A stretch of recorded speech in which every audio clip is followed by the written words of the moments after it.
Kadama TV waliwo embeera bakadaama gye batusabye tubeere nga twogerako ng'embeera eno ekwatagana ne bakadaama ababeera bakkirizibwa okubeera nga baddayo e Uganda. Jjukira nti waliwo obuzibu obubeerawo okukkiriza boosi wo okukakasa nti genda n'akuta mu nnaku zino si kyangu. Kati ate be bakkiriza ne bagenda ku ofiisi ate nabo bagambye nti nabo balinayo obuzibu. Nti balina obuzibu bwe bagenda ku ofiisi tebabanguyizaako kubakolera ku bintu byabwe bibakwatako kubeera nga baddayo. Kiri nti boosi we yennyini mu mateeka boosi we yennyini alina okugulira tiketi n'akutwala ne ku airport. Naye ate waliwo we bisoba n'obeera ng'ate olina kusooka kudda ku ofiisi okubeera ng'odda e Uganda. Naye nga amakubo amatuufu gaali badde nti kasita omalako contract yo boosi kusaliza kufunira exit visa kutwala ku kisaawe kugulira tiketi nakuteekayo Uganda. Naye ne wabeerawo embeera ate efoosinga bakadaama bano okujja ku ofiisi nga tannabagenda ku ki nga tannaba kudda Uganda. Kati nga ofiisi erina okubeera nga egoberako ebintu ebyo okudda e Uganda. So bakadaama complaint yaabwe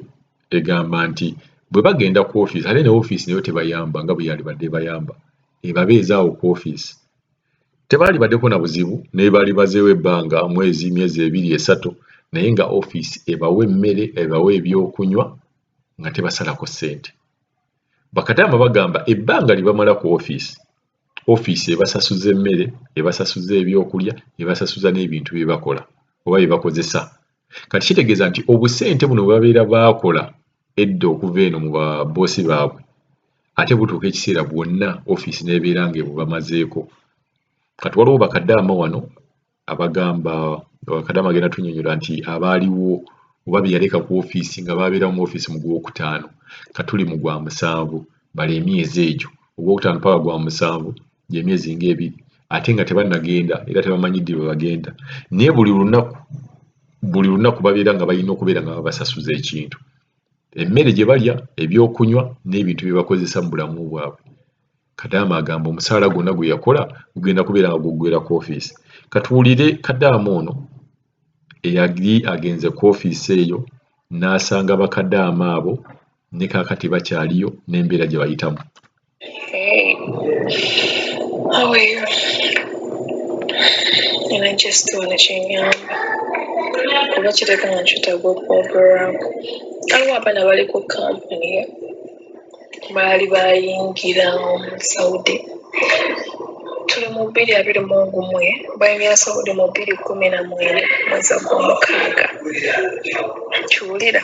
nga butandika ne bamala okukola kuba nagenda okuyingira mu nnyumba gye nakajjanveemu ennaku z'omwezi zaali tuli mu Gwamusanvu tuyingidde Gwamusanvu ennaku z'omwezi zaali 24 Ogwokutaano. Abaana abo nga bali ku ofiisi bazzeeyo okutandika ku processinga bintu byabwe okutravalinga naye paka n'olwaleero bali ku ofiisi. So omwezi mulamba n'ennaku endala empya. Kati bwe guba nga guli bwe gutyo omuntu tayingiza mwezi mulamba tayingiza ali ku ofiisi atudde kuba singa obaawo bakimanyi nti omuntu kuba baali ku different branches nange kweno branch gye ndiko kwaliko abaana abaliko kuba ababiri ku bo nali mbamanyi ne bamala ne baddayo ku ofiisi kuba omu yampereza message nangamba ndi ku ofiisi yeeno eno branch gye ndiko e Hyde.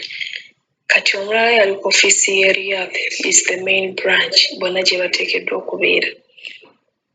Ono ali e Riyadh ekitegeeza nga balina omutransport nga ali e Hyde nga balina omutwala bamuteeka e Riyadh bakola bye bakola. Naye nga n'eno waliyo gye babagirako ebyokumu bya exit. Ekiwulira waliyo ofiisi ya internal affairs. N'abeerawo awo n'ampeereza n'ebifaananyi akoze obuviiri amaze shopping amaze parking bamututte okuteeka ebyokumu bya exit. Ne mmalako ekiyumba ne nkikolamu omwezi mulamba n'enzirayo ne mmusangayo. Ne mmalawo olunaku luno kati olunaku lwe namalawo baali babakyusa nga batwala ku ofiisi waliyo ofiisi ekitundu bakyeta rooda nga gye babatwala. naye paka n'olwaleero ali eriyadde ku main branch of which nabaana abali eroda just bagenda babalondalonda in different branches batwale ku main office kuba wapera passport zaffe babeere nga batraveling naye ali ku main branch nga paka n'olwaleero tebanabakuba mpiso ya corona naye ng'amaze omwezi mulambe bali ku office tebakola baliyo batudde kati bweguba bwe gutyo munnange mwabalina eddoboozi lyagulu mutugambire ku ofiisi ng'ezo kubanza olunaku olwange bwe lutuuka saagala kunkola kasasiro ibeteteo someone nomanya nti wekiba nga kyetaagisa kukuba mpiso ya corona ennyumba gy'olimu basobola okutwala ne bakkuba empiso bweba togitidde kubanze nagitya buti ng'omuntu ensooka neneesikamu okuntwala okuginkuba nga kiwulira naye abantu mayimba betukolera bagenda enkya neggulu okubeera nga bazze bakuba nabo kati omuntu gwe waba yagambeko nti genda kunkuba mpiso nga tolimu butengu osobola omugamba nawe n'agenda nawe ne bakkuba empiso kiwulira ate nga nkyayogera ebyo byolimu ntiisatiisa nkyayogera kyennyonnyola kati abadde nkomye ku ki nomanya nti omuntu agenda kutravelinga n'omutuuza ku ofiisi mwezi mulamba nga tannatambula tayingiza wabula afulumye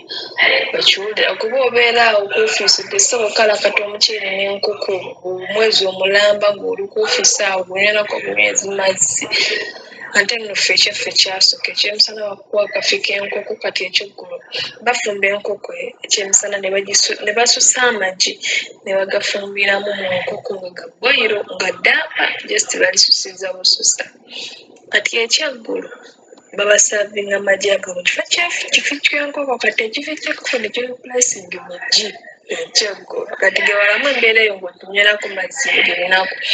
n'abadde ne kasukaali katuuka ne kabaggwawo kuba sukaali bwe tuba tufuluma mu biyumba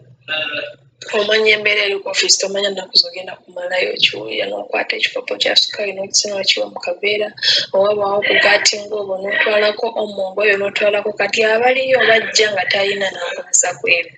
mutuuka akaseera nga biweddewo olina okukwata ku z'enfiisi ze wasigaza mu nsawo z'otannavundisa n'obeera mu mbeera eyo bali mwezi mulamba naye ali eriyadde angambye tebannaba kuba na mpiso naye ng'omuntu kyo kiba kikukozesa ekintu ekifaanana bweki tolina nnyo kureplyinga message ya muntu nga terina test mukyo ifa muntu yeleeta nti obukwesongako omuntu totuuka ate nossa expectations ze natuuka n'okuwulira ng'ayagala kuddamu okusayininga new contract ekyo yena kale nyinza okuba nga simanyi tebwaliwo ensonga eri emabega waakyo okubeera nga tebannatambula naye bweguba nga nze bwendowooza obulagaja bw'oba bususe kinyigiriza era kiruma kuba omuntu oba okitegedde nti omuntu bw'ati mulina information emukwatako mu kompyuta nti contract yegenda kuggwako bbanga bweti naye ebintu ebimu bisobola okutambuzibwa nga omuloli ne bwatabaawo nga bwolaba e Uganda bakkubira ne bagamba jangu ogende ku miriko nodde waka n'otuula oba nodda ku mirimu gyo n'okola ne bagamba jangu okola interview n'okola interview nodda ku mirimu gyo n'okola okiwulira omuntu nga wamumanya nti mugenda muyisa mu mbeera bwetyo okutuula mwezi mulamba mu nnyumba gyali mulina ennamba ye nga mukama w'omuntu wamusobola okuakisesinga omuntu bw'akozesa waba ayombye naye ne mukubira omukozi ne mugamba lwaki weeregga ne mukama wo is still the same thing you can do ne mwogerezeganya n'omuntu ne mugamba ne mukubira mukama we ne mugamba omuntu oyo bambi mutuleetereko ku ofiisi oba nga distance yawala ne bwaba yawala you can talk nga mwebiwumu abankozesa mukama wange nanvuga okibanga kalunaku lumu jesi ne banvuga ne bandeeta ne mukola kyemwagala nenzirayo nenkola nemunamufuna engeri gyemwekwasaganyamu nomukama w'omuntu naye mwezi mulamba oli ali ku ofiisi atudde tebannatravelinga ate ala eri agambe tebannabakuba nampiso kati njogeddeko nono owa ofiisi ye hayiri kuba nabo babavuga ne babagenda batwala eroda naye ye tannanzira mu confirming are they also still nga tebannatravelinga oba